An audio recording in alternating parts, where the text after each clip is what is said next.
Okay, on to the next dater. Victoria. Why me? Yun, doon ako kinabahan. Bakit ganon? Wait lang. Buksan mo mabuti. Hindi naman kami nagbibikini ng ex ko eh. Sorry. Oh my goodness! Buksan mo na rin yan.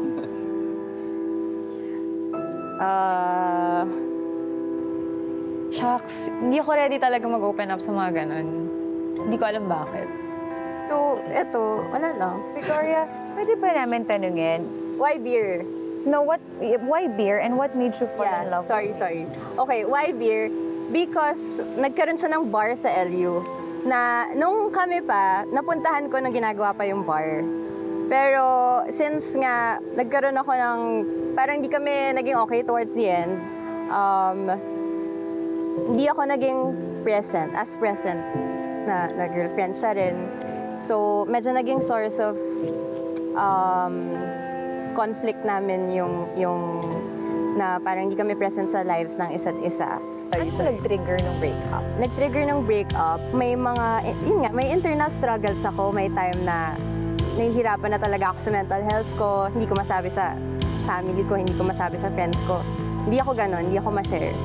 So sa kanya lang ako nag-share. Siya naman, may family problems siya. So yung kanya, parang nako-compare niya na parang ako, it's something I can control. Kumbaga ganon. Siya naman parang hindi ko ito makontrol, blah, blah, blah. So, feeling ko na-invalidate ako. Kasi that's not true. Mahirap kalaban yung sarili mo. Parang ganon. Mental health yun eh. So, yung nag-trigger ng breakup was, actually ako yung nag-end nun because I kinda knew na it wasn't going anywhere. Parang nakita ko to as a good exercise to be comfortable with expressing myself more. But I'm happy that you're here kasi meaning you're willing to move forward and find new love. Diba? Thank you so much, Victoria. Thank you. All right. Thank you for opening up. Next naman, Ron. Kamusta? Tumitingin ka pa dun, ha? Oo. Nakakaiyak to. Grabe.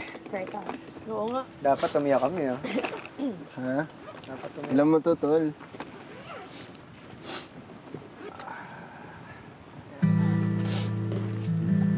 Hindi pa ako nagkukwento, naiyak na ako. Yan ba yun? Game, console, Yeah. patawag dyan? It's a controller. Controller. Yep. Game, console, controller. Noong una, siyempre, iniisip ko rin mabuti, share ko ba lahat, ganyan-ganyan. Kumbaga parang ako, safe ba na sabihin ko sa kanila? Nung bata ako, sobra ko talagang, napakadaming magandang memories na ito sa akin. Then, ito rin yung bagay na nagko-connect sa amin ng dad ko before.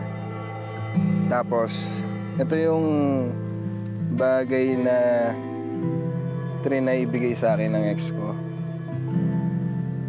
Kasi gusto niya mag-sorry sa akin dahil sa panluloko niya sa akin.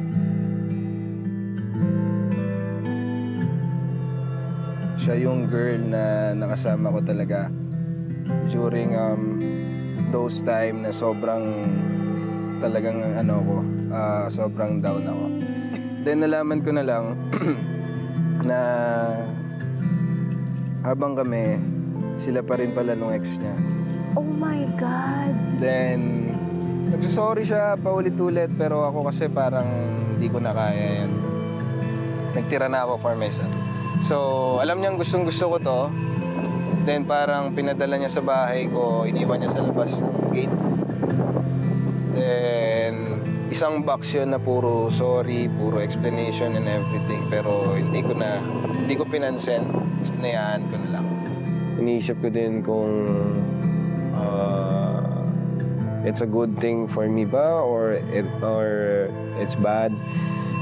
Pero kumbaga, wala naman din mawawala if mag-share ako ng konti sa ibang tao para din naman maintindihan nila yung kahit konti, kahit mga ilang percent lang ako.